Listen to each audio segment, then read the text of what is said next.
Hi guys, this is Rupesh Singh from SBS children academy. एक बार फिर से स्वागत करता हूं आप सभी का मेरे YouTube channel AR commerce classes पे।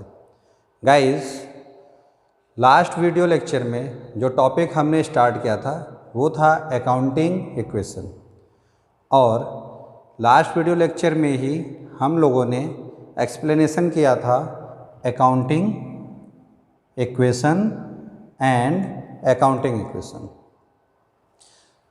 गाइस, किसी भी टॉपिक पे बेटर कमांड के लिए ये बहुत ज़रूरी है कि आप उसके एक एक पॉइंट को अच्छे से समझें और उसको पूरी तरीके से प्रैक्टिस करें।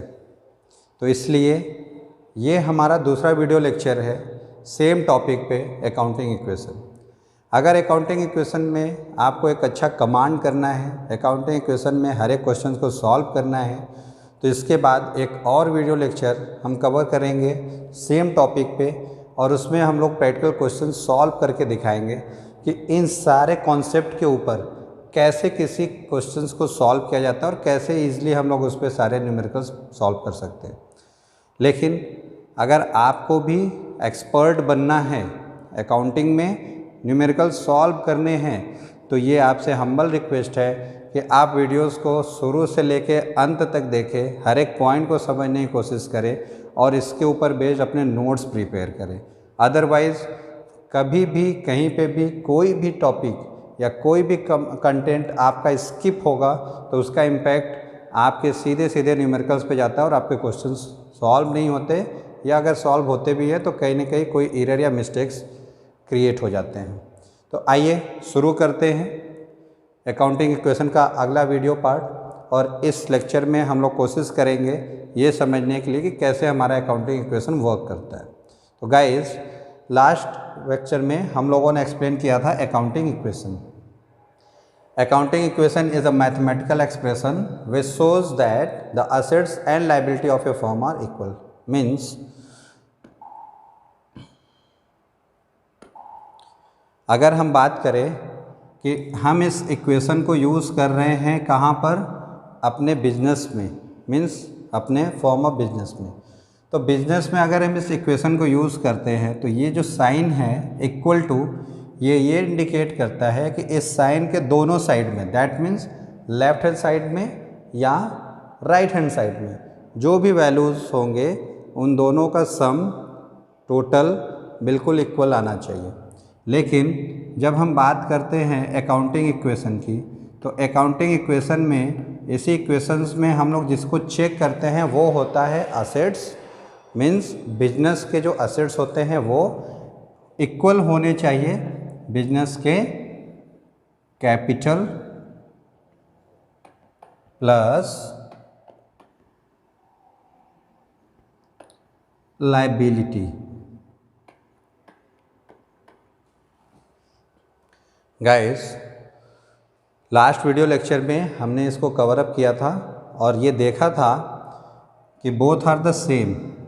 The word we have to use here capital and liability, both are the same meaning. Only the difference is here जो इंटरनल होते हैं, इंटरनल लायबिलिटी को डिनोट करने के लिए जो वर्ड हम यूज़ करते हैं that is the capital. Means ये लायबिलिटी ओनर के अगेंस्ट है। मीन्स फर्म को या बिजनेस को ये लायबिलिटी किसे रिटर्न करना है, ओनर को रिटर्न करना है। ओनर ने ही बिजनेस को स्टार्ट किया है, इसलिए ये लायबिलिटी हमारी जो होती है that is known as the internal liability, और ये लायबिलिटी जो होगी this is the external liability.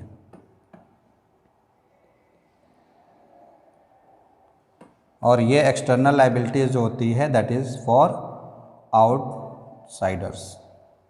Outsider means जो कि बिजनेस का ओनर तो नहीं है, लेकिन फिर भी बिजनेस को उसे कुछ ना कुछ रिटर्न करना है। ये आपके अंडरस्टैंडिंग के लिए है। देखिए, ये दोनों वर्ड का मीनिंग सेम है। मीन्स दोनों ही कैपिटल और लायबिलिटी बिजनेस के लिए एक रिस्पॉन्सिबिलिटी है जो फ्यूचर में उसे पे करना है या रिटर्न करना है।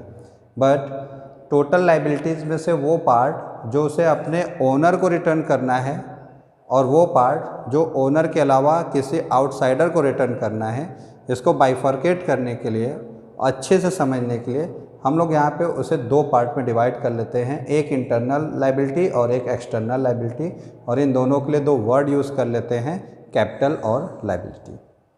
आइए देखते हैं ज़रा से एक और छोटा सा एग्जांपल।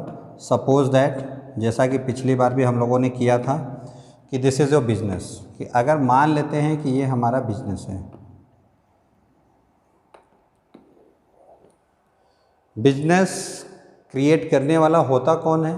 कोई ना कोई एक नेचुरल पर्सन ही होगा, तो पर्सन ही इसको क्रिएट करता है। सो दैट मीन्स कि अब इस बिजनेस के अंदर जो भी असेट्स होंगे, असेट्स मीन्स हम लोगों ने अपने लेक्चर नंबर 1 मीन्स जहाँ पर हम लोगों ने अकाउंटिंग के टर्म्स कीवर्ड्स को एक्सप्लेन किया था, वहाँ पे हम लोगों ने लायबिलिटी, एसेट्स, सारी चीज़ों को अच्छे से समझाए।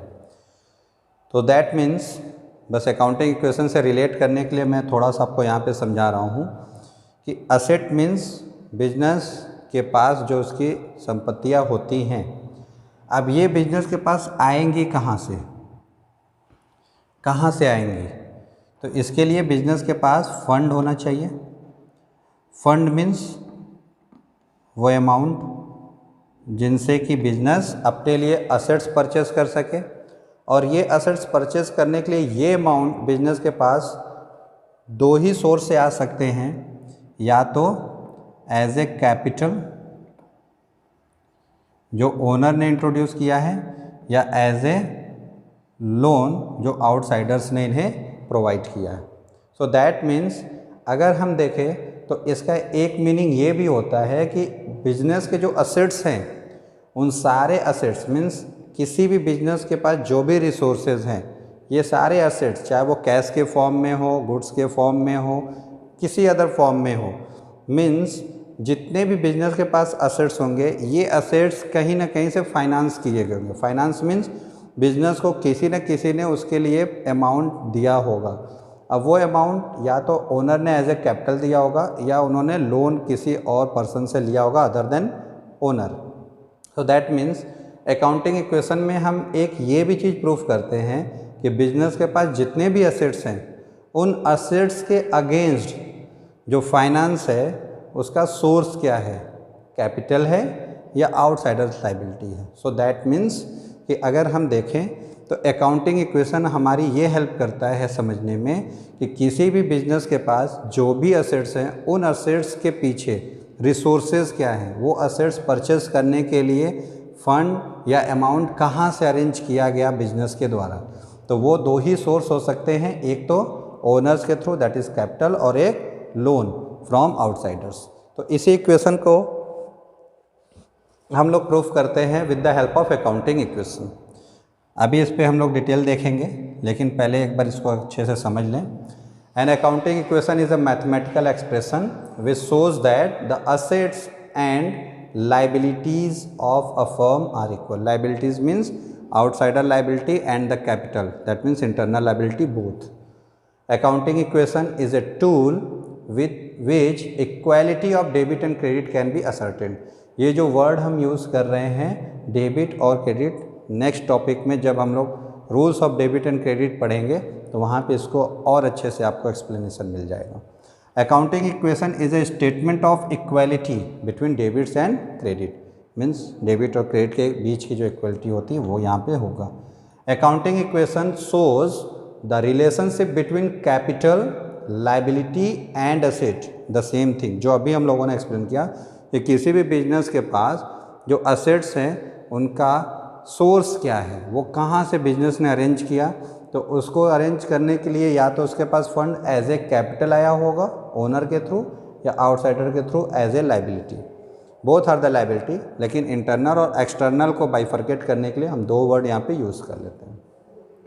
One side of the equation का वन साइड जो होता है मीन्स इक्वल साइन के एक साइड, लेफ्ट हैंड और राइट हैंड।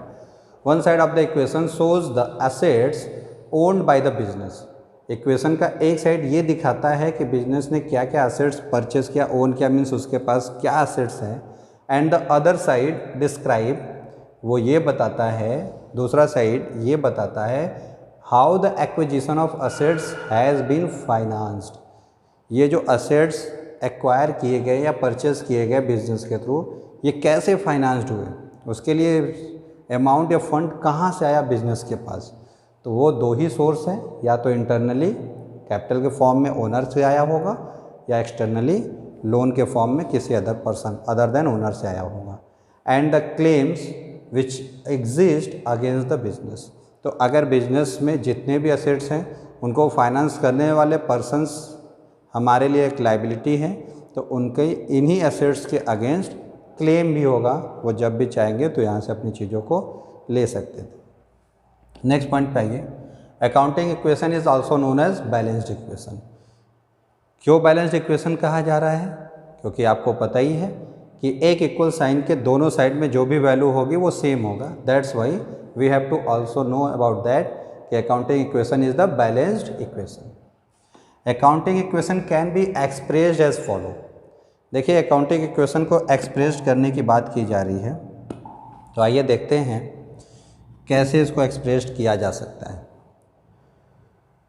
तो हमने अभी तक देखा कि हमारे अकाउंटिंग में या तो असेट्स यूज़ होता है, या तो कैपिटल, और या तो liability.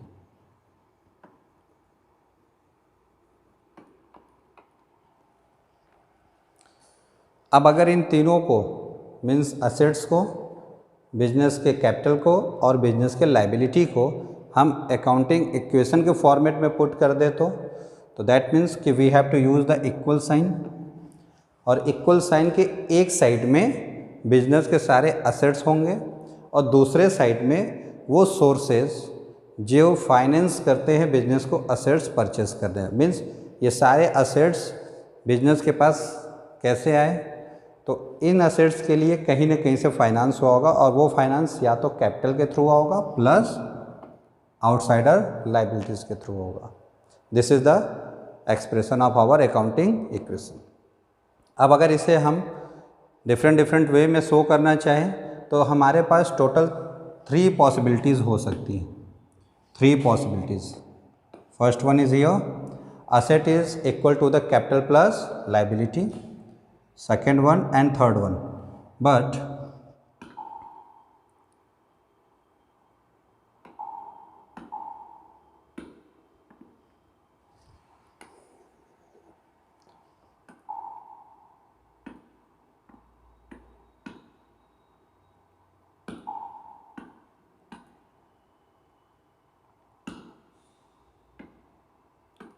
okay, but for better understanding we just put the some value here. For example, मान लेते हैं कि असेट जो है उसकी वैल्यू है 1 लाख। अब ये 1 लाख रुपीज़ असेट्स जो है बिजनेस का वो कहाँ से आया होगा, कैसे फाइनेंस हुआ होगा? तो यही 2 सोर्सेज हैं, एक तो कैपिटल और दूसरा लायबिलिटी। तो ये कैपिटल अगर हमें पता हो, मान लेते हैं ₹60,000, तो देखिए अकाउंटिंग इक्वेशन हम लोगों ने ये देखा कि इस इक्वल साइन के दोनों साइड में वैल्यूज़ जो भी होंगी उसका सम या उन वैल्यूज़ की इक्वलिटी होनी चाहिए। मीन्स इधर चाहे जितने भी वैल्यूज़ रखिए, इधर चाहे जितनी भी वैल्यूज़ रखिए, दोनों साइड का जो टोटल होगा, जो सम होगा, वो सेम होना चाहिए। तो अगर हमें क्वेश्चन में ये 3 आइटम्स बताए जाएं, क्या 3 में से कोई भी 2 आइटम बताया गया, तो थर्ड आइटम ऑटोमेटिकली हम कैलकुलेट कर सकते हैं। जैसे देखिए, हमने इक्वल साइन यहाँ पे यूज़ किया, इक्वल साइन के लेफ्ट हैंड साइड में हमने असेट्स को यूज़ किया और असेट्स के टोटल वैल्यू 1 लाख रुपीज़ है। अब इक्वल साइन के opposite side, that means the right hand side में एक अमाउंट हमें बताया गया है जो कि कैपिटल को इंडिकेट करता है, दैट इज़ 60,000। तो अब ये दोनों साइड सेम होने के लिए अगर हमें कैपिटल पता है, असेट्स पता है, सो दैट मीन्स कि एक और वैल्यू हमें यहाँ पुट करनी होगी, दैट इज़ ₹40,000। और अगर ये कैपिटल 60,000 है तो इसके बाद जो भी होगा वो आउटसाइडर लायबिलिटीज़ ही होगी। 40 + 60 = 1 लाख। तो इस तरीके से हमारा अकाउंटिंग इक्वेशन प्रूफ भी हो गया और हमने ये फाइंड आउट कर लिया कि अगर 3 में से कोई 2 आइटम्स हमें गिवन होंगे क्वेश्चन में तो थर्ड वन को हम फाइंड आउट भी कर लेंगे। सपोज दैट कंडीशन नंबर 2 देखते हैं। कंडीशन नंबर 2 कि if in the question capital is given,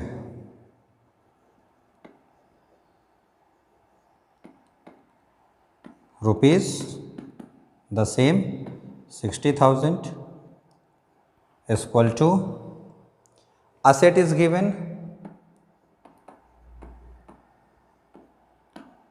rupees 1 lakh as it is whatever be given here। तो अब हमें क्या पता करना है, the value of liability.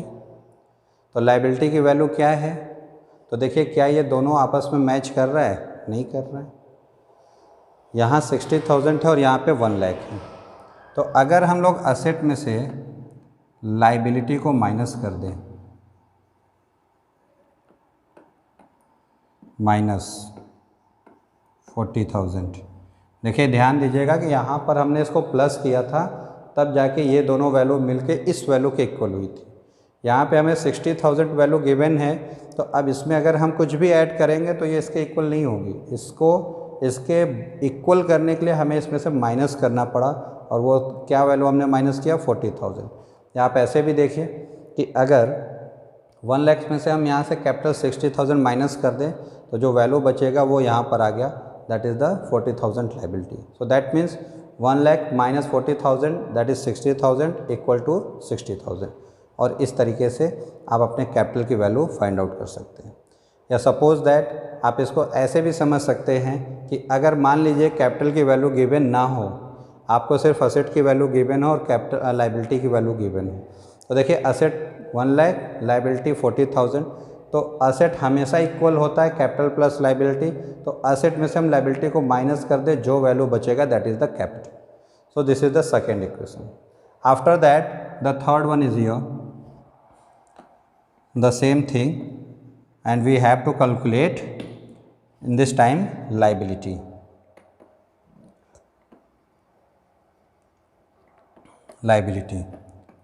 So asset minus capital। So asset is rupees 1 lakh minus capital is rupees 60,000। So the value of liability is rupees 40,000। So look at here, 40,000 equal to 1 lakh minus 60,000, that means 40,000. Both the side is equal. So this is our accounting equation and you have to know how can we have to express this one। अगर इसी को हम short form में कर दे तो asset के लिए हम लोग सिर्फ A यूज़ कर लें, कैपिटल के लिए C और लाइबिलिटी को इंडिकेट करने के लिए L। तो देखिए जो 3 इक्वेशन आपके सामने आएंगे, the first one asset is equal to capital plus liability. Second one is here capital is equal to, capital is asset minus liability, asset में से माइनस कर दीजिए लाइबिलिटी को, जो बचेगा वो कैपिटल। तो asset minus liability and the third one liability is equal to asset minus capital। This is the explanation. अब आ जाते हैं फिर से वापस, देखिए accounting equation can be expressed as follow, asset is equal to capital plus liability, capital is equal to assets minus liability and liability is equal to assets minus capital। The entire accounting structure is based upon or rotate around the 3 terms। पूरी की पूरी accounting जो है वो इसी पे based है, इन्हीं 3 चीज़ों के अगल बगल घूमती रहती है और वो तीनों चीज़ हैं असेट, कैपिटल और liability. This terms are interrelated and interwoven, और ये टर्म्स जो हैं वो आपस में इंटर रिलेटेड होते हैं। आइए देखते हैं थोड़ा सा एक एक्सप्लेनेशन, क्योंकि हमने ऑलरेडी इसको एक्सप्लेन कर रखा है अपने प्रीवियस टॉपिक में। Assets is the valuable things owned by the firm. The assets are acquired for constant future use. They are not meant for sale. These assets increase profit earning capacity of the business. Capital is the amount invested by proprietor. Proprietor means the owner. In the business, it is the proprietor's claim against the assets of the business. क्यों? यहाँ पे ध्यान दीजिएगा, ये जो line है, it is the proprietors claim.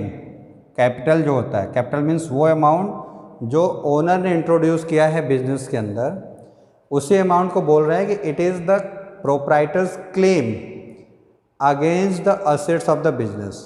क्योंकि वो amount as it is business में तो होगा नहीं. बिजनेस रन करने के लिए उससे हम जरूर कुछ ना कुछ अदर असेट्स परचेज करते हो. दैट मीन्स कि उसका फॉर्म चेंज होता रहता है. वो बिल्डिंग के फॉर्म में हो सकता है, लैंड के फॉर्म में हो सकता है, फर्नीचर के फॉर्म में हो सकता है, गुड्स के फॉर्म में हो सकता है. मीन्स किसी अदर फॉर्म में वो यहाँ पर चेंज होके हो सकता है. So for that it is the proprietors claim against the asset of the business. After that the third one is here, that is the liabilities. तो लाइबिलिटीज़ को हम लोगों ने देखा है कि लाइबिलिटीज़ को बेटर समझने के लिए हम उसको बाइफर्केट करते हैं, डिवाइड करते हैं दो कैटेगरीज में. The first one is the proprietors और ओनर्स लाइबिलिटी. दोनों वर्ड का मीनिंग सेम होता है, चाहे कोई भी आप यूज़ कर लें. And the second one is the outsiders liability. Outsider liability is further categorized here according to the creditors for goods. Means जैसे अगर आप कहीं से या किसी शॉप पे से कुछ गुड्स परचेज़ करते हैं और इमीडिएट पेमेंट नहीं करते हैं, so that is the credit purchase. और क्रेडिट परचेज़ आपके ऊपर एक ऑब्लिगेशन क्रिएट करता है कि फ्यूचर में आपको उसके लिए पेमेंट करना होगा, और ये आपकी लाइबिलिटी बन जाती है. तो क्रेडिटर फॉर गुड्स मीन्स यही है. तो बिजनेस भी कभी कभी जो गुड्स जिसमें वो डील कर रहा होता है उस कमोडिटी को क्रेडिट पे परचेज़ करता है. और क्रेडिट पे परचेज़ करने का मीन्स कि एट ए टाइम उन्होंने कैश पेमेंट नहीं किया, तो गुड्स परचेज़ करने के साथ ही बिजनेस के ऊपर एक ऑब्लिगेशन क्रिएट होता है. वो इसकी रिस्पॉन्सिबिलिटी क्रिएट करता है कि फ्यूचर में उन्हें पेमेंट करना है. So this is the creditor for goods. इसमें जो वर्ड्स यूज़ हो रहा है क्रेडिटर्स एंड बिल्स पेबल्स, आगे हम लोग बिल्स पेबल पढ़ेंगे बिल ऑफ एक्सचेंज में, तो और अच्छे से क्लियर होगा. क्रेडिटर फॉर एक्सपेंसेस मीन्स कुछ ऐसे एक्सपेंसेस होते हैं जिनका बेनिफिट तो हमने यूज़ कर लिया है, ले लिया है, अवेल कर लिया, लेकिन पेमेंट नहीं किया. तो वो भी पेमेंट हमारे लिए एक ऑब्लिगेशन लेके आता है. दैट मीन्स हमारी रिस्पॉन्सिबिलिटी क्रिएट करता है कि फ्यूचर में हमें पेमेंट करना है. जैसे मान लीजिए आप अपने स्कूल में पढ़ाई करते होंगे, मंथली आप वहाँ पे फ़ीस पे करते होंगे. अगर सपोज दैट आपने किसी 1 मंथ, 2 मंथ या 3 मंथ जो आपने पढ़ाई किया, दैट मीन्स आपने सर्विस तो अवेल कर लिया, लेकिन आपने उसके लिए पेमेंट नहीं किया. तो जब तक आप पेमेंट नहीं करते, अब ये आपके ऊपर एक ऑब्लिगेशन मीन्स रिस्पॉन्सिबिलिटी क्रिएट करता है कि आपको जो सर्विस रेंडर किया जा चुका है, जो बेनिफिट आपने अवेल कर लिया है, उसके अगेंस्ट अभी आपको पेमेंट करना है. और वो पेमेंट आप कब करोगे? फ्यूचर में. That is the creditors for expenses. And the other one is here, that is the bank loan और debenture. Effect of transaction on accounting equation. Effect of transaction. Transaction means, I hope so you have to know very well, a event involving some value between two or more than two entities. तो effect of transaction on accounting equation. Accounting equation means वो equation जिसमें कि हम ये proof करते हैं कि किसी भी बिजनेस का जो असेट्स होता है वो ऑलवेज इक्वल होता है बिजनेस के कैपिटल प्लस लाइबिलिटी के.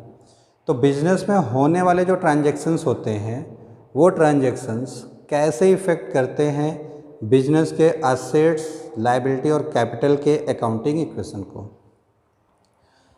ट्रांजैक्शंस अफेक्टिंग 2 आइटम्स, या तो ट्रांजैक्शंस 2 आइटम्स को अफेक्ट करेंगे या अफेक्टिंग मोर देन 2 आइटम्स, या 2 से अधिक आइटम्स को अफेक्ट करेंगे.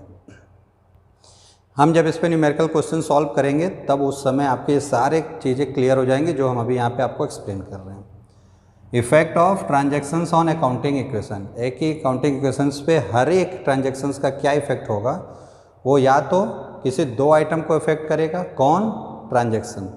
वो दो आइटम कौन से होंगे, जो कि हमारे अकाउंटिंग में यूज़ किए जाते हैं और ट्रांजैक्शंस में इन्वॉल्व होंगे। वो या तो असेट होगा, या तो लायबिलिटी होगा, या तो कैपिटल होगा, या तो एक्सपेंस होगा, या तो इनकम होगा।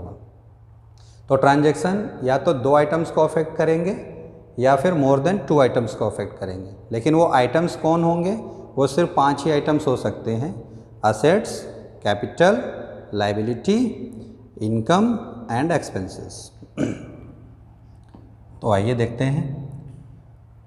अभी हम बात करेंगे ट्रांजैक्शन अफेक्टिंग टू आइटम्स। अगर ट्रांजैक्शन दो आइटम्स को अफेक्ट करते हैं तब क्या होगा। Transaction affecting opposite side of the equation with the same amount in same direction. Transaction affecting opposite side of the equation with the same amount in same direction. या तो वो जो दो आइटम होंगे वो इक्वेशन के दो अपोजिट साइड में होंगे। मतलब देखिए, अगर हम यहाँ पे एक इक्वल टू साइन यूज़ करेंगे तो ट्रांजैक्शन जो होगा वो अफेक्ट करेगा अपोजिट साइड। अपोजिट साइड मतलब इसके इस साइड, लेफ्ट साइड, और एक आइटम इस side, right side. Transaction affecting two items, लेकिन ये जो दो आइटम्स होंगे वो इस इक्वल साइड के अपोजिट होंगे। एक इक्वल साइन के इस साइड होगा और एक इक्वल साइन के अपोजिट साइड होगा। तो अगर ट्रांजैक्शन ऐसा है जिसमें दो आइटम अफेक्ट होते हैं और वो दोनों आइटम इक्वल साइन के अपोजिट साइड में हैं, तो कैसे अफेक्ट होंगे, विद द सेम अमाउंट। दोनों ही साइड में जो भी आइटम होंगे वो सेम अमाउंट से इफेक्ट होंगे और दोनों का इफेक्ट भी सेम डायरेक्शन में जाएगा। आइए देखते हैं कैसे।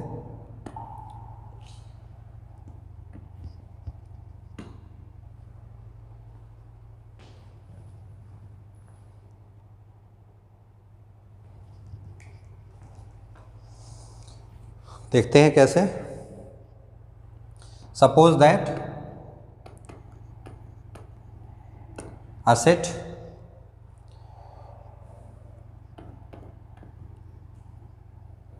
capital plus liability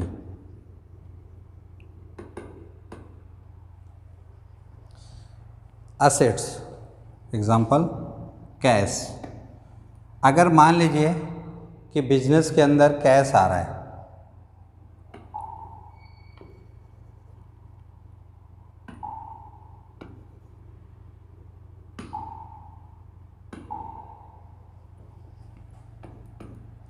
बिजनेस के पास कैश आ रहा है, अमाउंट 1 लाख, ये असेट है।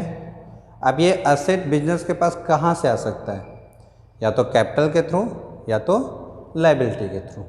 सो that means business started with cash, business start किया जा रहा है कैश के साथ। तो देखिए कैश क्या हो रहा है, इंक्रीज हो रहा है। दैट मीन्स डायरेक्शन क्या है उसका, अपवर्ड, बढ़ रहा है, इंक्रीज हो रहा है। लेकिन ये आया कहाँ से, suppose that as a capital यहाँ पे आया होगा। अगर ये एज ए कैपिटल आया होगा सो दैट मीन्स कि हमारा कैपिटल भी इंक्रीज होगा विद द सेम अमाउंट, क्योंकि जितना अमाउंट आप एज ए कैपिटल इंट्रोड्यूस करोगे उतना ही कैश बिजनेस के पास आएगा। तो देखिए यहाँ पे अकाउंटिंग इक्वेशन में दो आइटम में इफेक्ट हो रहे हैं, एक कैपिटल और एक असेट, और ये दोनों क्या हैं, इस इक्वल साइन के अपोजिट साइड में है। अपोजिट, एक लेफ्ट हैंड साइड में है और दूसरा राइट हैंड साइड में है। तो इक्वेशन में अगर अपोजिट डायरेक्शन में, पहले तो हमें ये देखना है कि ट्रांजैक्शन अफेक्ट किसको कर रहा है, दो आइटम को या मोर देन टू आइटम्स को। अगर टू आइटम्स को अफेक्ट कर रहा है तो ये देखना है कि क्या वो दोनों आइटम सेम साइड में हैं। Same side means equal to sign के सेम साइड, या तो लेफ्ट हैंड साइड या राइट हैंड साइड में है, या अपोजिट साइड में है। मीन्स एक आइटम लेफ्ट हैंड साइड में है और दूसरा आइटम राइट हैंड साइड में है। तो अगर ये लेफ्ट हैंड साइड में एक आइटम है, दूसरा राइट हैंड साइड में है, तो हमेशा याद रखिएगा कि दोनों ही आइटम सेम डायरेक्शन में और सेम वैल्यू से इफेक्टेड होंगे। ठीक है, अब अगर मान लीजिए कि सेकंड पे आते हैं, look at here, transaction affecting opposite side of the equation with the same amount in the same direction. अगर दो अपोजिट साइड में होंगे तो सेम अमाउंट और सेम डायरेक्शन में ये इफेक्टेड होंगे। Transaction affecting same side of the equation with the same amount in the opposite direction. यहाँ पे देखिए, transaction affecting same side means equal sign के एक ही तरफ के आइटम्स को अगर वो अफेक्ट करेगा, अपोजिट साइड को नहीं, एक ही साइड के आइटम को अफेक्ट करेगा, तो द सेम अमाउंट से ही एक आइटम इंक्रीज होगा, दूसरा डिक्रीज होगा। That means same amount in the opposite direction. Look at here, मान लेते हैं ये कैश है 1 लाख रुपीज़। इस 1 लाख कैश में से हमने क्या किया, फर्नीचर परचेस कर लिया 50,000 का। तो अब देखिए बिजनेस के पास क्या हो गया, फर्नीचर अमाउंट 50,000 प्लस बिजनेस के पास कैश है या ख़त्म हो गया, नहीं है, लेकिन 1 लाख नहीं है। कितना कैश है बिजनेस के पास, ₹50,000।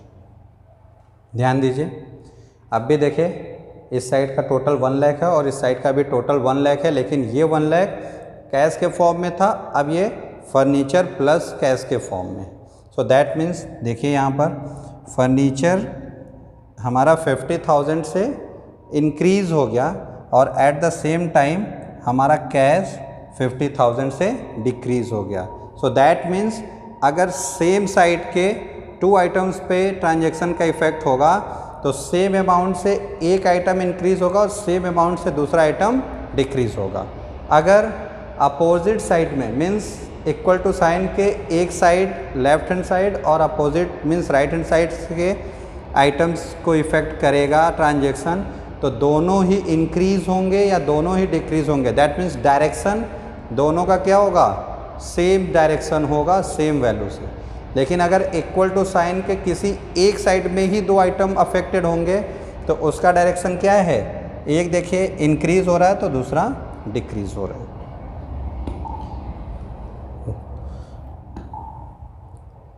Transaction affecting effect of transactions of accounting equation, transaction affecting 2 items, transaction affecting more than 2 item.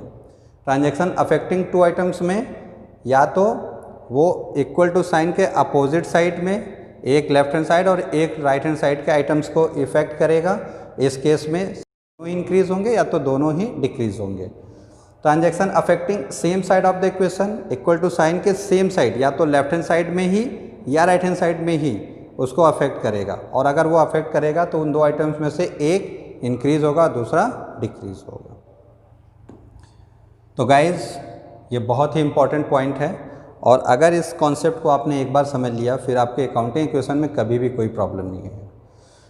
तो नेक्स्ट वीडियो लेक्चर में हम कवर अप करेंगे transaction affecting opposite side of the equation, इसमें कितनी पॉसिबिलिटीज़ होती है, सेम साइड में कितनी पॉसिबिलिटीज़ होती है, कुछ अदर चीज़, और फिर आप कभी भी अकाउंटिंग इक्वेशन का कोई एक क्वेश्चन भी गलत करके नहीं दिखा सकते हैं, ये मेरा प्रॉमिस है। So thanks for watching this video lecture. Keep stay home, stay safe. Thank you very much.